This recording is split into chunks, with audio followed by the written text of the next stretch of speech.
আসসালামু আলাইকুম। বলতে, বলতে সেই দিন চলেই আসলো। হ্যাপি বার্থডে মানহার বাবা। Happy birthday to you.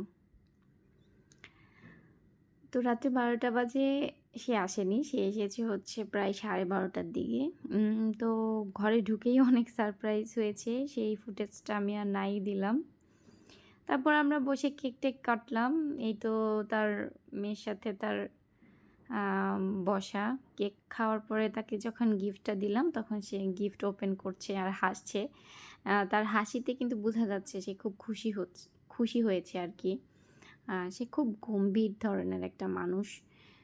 খুবই গম্ভীর। মানে সে কোনো কিছুই প্রকাশ করতে পারে না। ভালোবাসা, ঘৃণা, রাগ কোনো কিছুই না।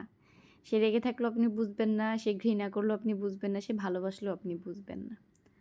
তো যাই হোক সে কিন্তু ভাবে নাই আমি তার জন্য ঘড়ি নিয়ে আসবো। তো যখন